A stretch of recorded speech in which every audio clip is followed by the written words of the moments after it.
Assalamu alaikum students.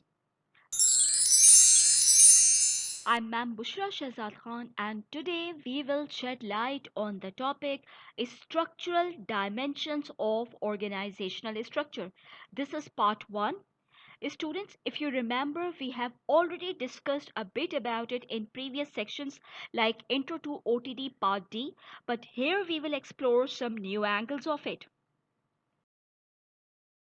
इस slide में आपको पीआईए की एक पिक्चर नजर आ रही होगी so let me know PIA is on the verge of success और failure at this point of time students मैं अपना सवाल दोबारा रिपीट करती हूँ PIA is on the verge of success और failure at this point of time yes you are right PIA is on the verge of failure और कुछ immediate capacity building measures लेने की अशद ज़रूरत है और ये कैसे मुमकिन है ये मुमकिन है through restructuring the answer lies in restructuring सवाल ये है कि रीस्ट्रक्चरिंग से ऑर्गेनाइजेशन को क्या बेनिफिट हासिल है it helps in cost cutting organization become responsible to customer needs and competitor quality is improved क्योंकि value addition feature add किए जाते हैं and last but not the least long term sustainability is possible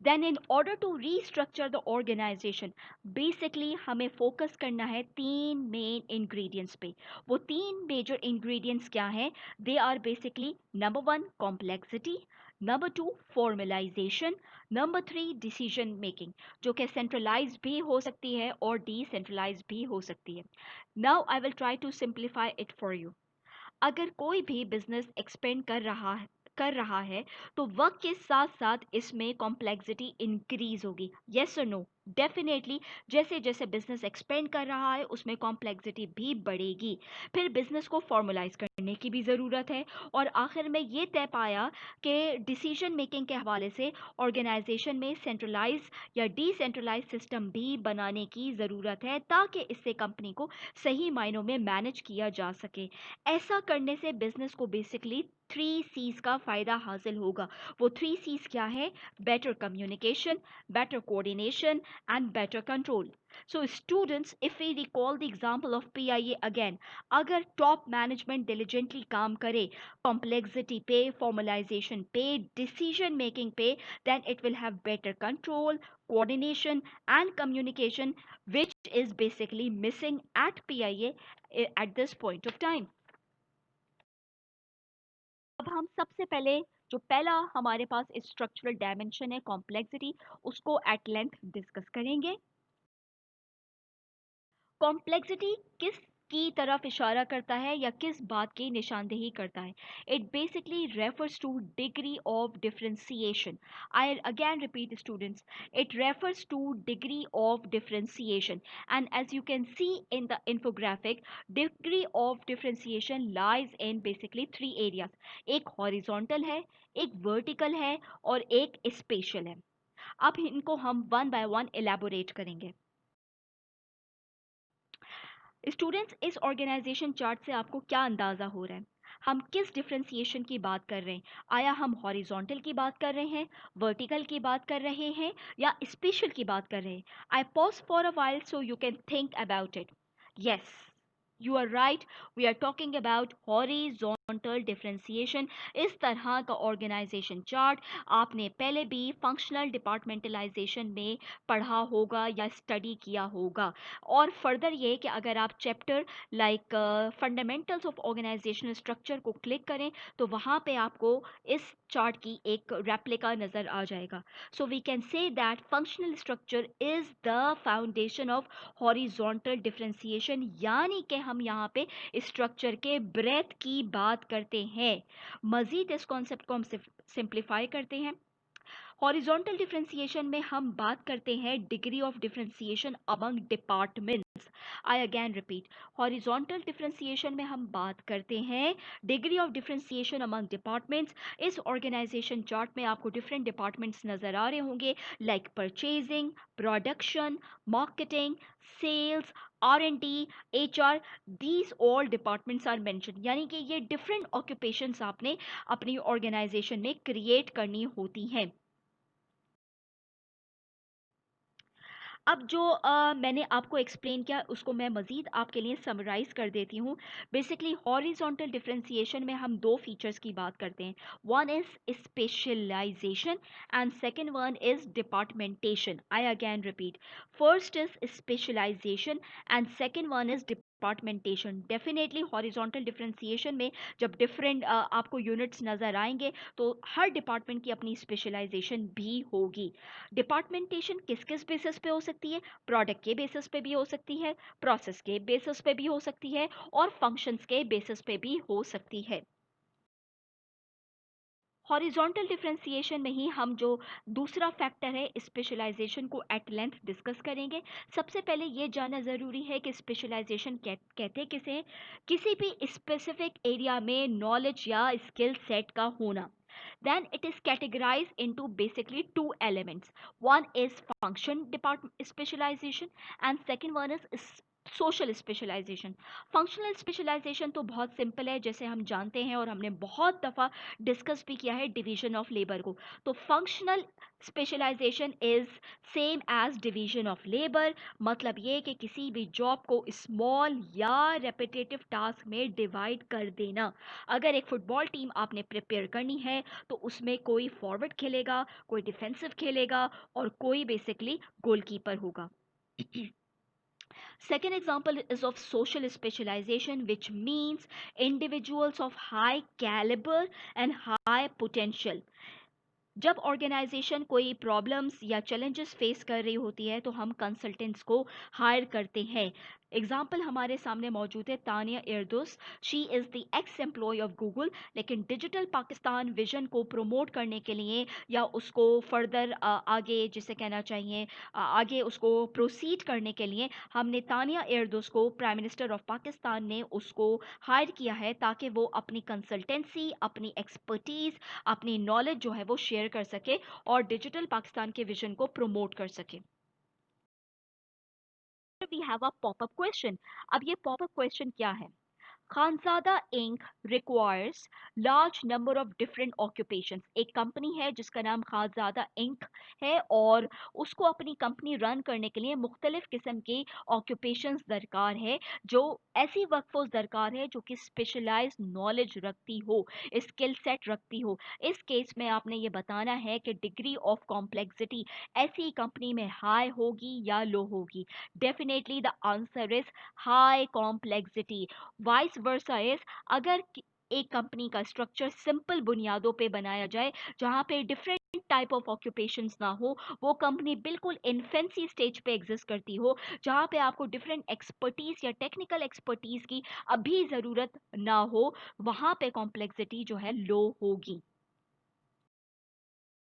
now we have the second differentiation. यहाँ पे आप एक pyramid को देख रहे होंगे, एक वर्टिकल लाइन आपको ब्लू कलर में नजर आ रही होगी जिसके साथ कुछ मैनेजरियल लेवल्स भी आइडेंटिफाई हो रहे हैं।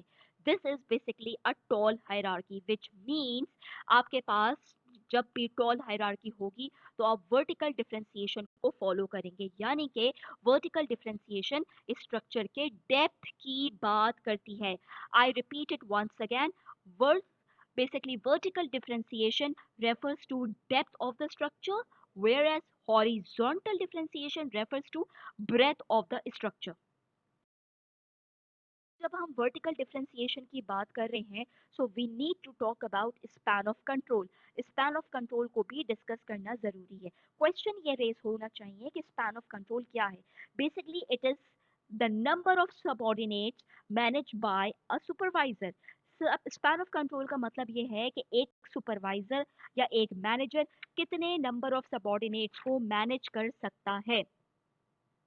अब सवाल ये पैदा होता है कि स्पैन ऑफ कंट्रोल नैरो भी हो सकता है और वाइड भी हो सकता है। Narrow span of control is basically followed by tall structure, और टॉल स्ट्रक्चर में we already know tall structure उस वक्त फॉलो किया जाता है जब आपको क्लोज सुपरविजन करनी हो, जब आपको क्लोज कंट्रोल करना हो। It consist of more hierarchical levels, जैसे कि आपको यहाँ पे पिक्चर में या इमेज में नजर भी आ रहा होगा। वाइस वर्सा है इसका बिल्कुल फ्लैट ऑर्गेनाइजेशन जो कि फॉलो होता है बेसिकली आपका जिसे कहना चाहिए फ्लैट ऑर्गेनाइजेशन में आपके पास वाइड स्पैन ऑफ कंट्रोल होता है। अब सवाल ये है कि कौन सा प्रेफरेबल है, wide span of control preferable है या आपके पास narrow span of control preferable है। Basically it depends on the nature of job and characteristics of the supervisor या लीडर। एक लीडर की या सुपरवाइजर की क्या मैनेजरियल कैपेबिलिटीज हैं उस पे भी काफी हद तक डिपेंड करता है। अब आपके सामने अगेन एक पॉपअप क्वेश्चन आ गया है और क्वेश्चन कुछ इस तरीके से है कि एक टॉल ऑर्गेनाइजेशन है जहां पे मैनेजेरियल लेवल्स भी ज्यादा हैं, तो ऐसे सिनेरियो में आपको बताना ये है कि स्पैन ऑफ कंट्रोल नैरो होगा या वाइड होगा। The answer is right, the answer is narrow. दूसरा जो बुलेट पॉइंट है वो इसका बिल्कुल वाइस वर्सा है। एक फ्लैट ऑर्गेनाइजेशन है जहां पे आपके पास मैनेजेरियल लेवल्स भी कम है, लेकिन ऐसी सिचुएशन में आपके पास स्पैन ऑफ कंट्रोल नैरो होगा या वाइड होगा। हमेशा स्टूडेंट्स याद रखिएगा flat organisations wide span of control follow करती हैं। फर्दर हमारे पास एक और पॉपअप क्विज है। अगेन यहाँ पे आप देख रहे होंगे एक कंपनी है खानजादा इंक जो कि अपने वर्टिकल लेयर्स को इंक्रीज कर रही है एचआरएम डिपार्टमेंट के। फॉर इंस्टेंस इसको इस तरह से समझिए कि पहले इस कंपनी में सिर्फ रिक्रूटमेंट जो है वो एचआरएम डिपार्टमेंट के पास हुआ करती थी, लेकिन with the passage of time उन्होंने कॉम्पनसेशन को इसका पार्ट बनाया, टीएनडी को एचआरएम का पार्ट बनाया, परफॉर्मेंस अप्रेजल को इसका पार्ट बनाया, लेबर रिलेशनशिप्स को इसका पार्ट बनाया। अब इस सूरत हाल में डिग्री ऑफ कॉम्प्लेक्सिटी क्या होगी, हाई होगी या लो होगी? The answer is degree of complexity will be high. अब हमारे पास जो नेक्स्ट इमेज है इसके अंदर आपको एक ग्लोब नजर आ रहा होगा which refers to basically geographical dispersion. So any guesses कि हम यहाँ पे किस डिफरेंशिएशन की बात कर रहे हैं? Yes you are right, this is basically spatial differentiation और स्पेशल के मीनिंग होते हैं स्पेस के। इसको मज़ीद सिंप्लीफाई करने की कोशिश करते हैं। बिजनेस हम जानते हैं कि मुख्तलिफ लोकेशंस मुख्तलिफ रीजन्स में ऑपरेट कर रहा होता है और different plants different personal different products जो हैं वो उस ऑर्गेनाइजेशन में डिफरेंट लोकेशंस पे काम करते हैं। It means it varies from location to location, region to region. यहाँ पे हमारे पास अगेन एक पॉपअप क्विज है जिसको हम समझने की कोशिश करते हैं। स्नो वाइट आपको पता है पाकिस्तान के कॉन्टेक्स्ट में ड्राई क्लीनिंग के नाम से बहुत बड़ा नाम है। क्वेश्चन कुछ इस तरह से है कि branches of Snow White dry cleaning are spread across the country की बात हो रही है। अब आप बताएं कि स्पेशल डिफरेंशिएशन हाई होगी या लो होगी, साथ साथ ये भी बताइए कि डिग्री ऑफ कॉम्प्लेक्सिटी क्या होगी। The answer is high high. दोनों ब्लैंक्स में आंसर जो है वो हाई हाई रैंक होगा, डिग्री हाई और हाई रैंक होगी। अगर स्पेशल डिफरेंशिएशन ज्यादा है तो कॉमन सेंस की बात है डिग्री ऑफ कॉम्प्लेक्सिटी भी हाई होगी। एक नेक्स्ट आपके पास पॉपअप क्विज है यहाँ पे स्पेशल डिफरेंशिएशन के हवाले से ही।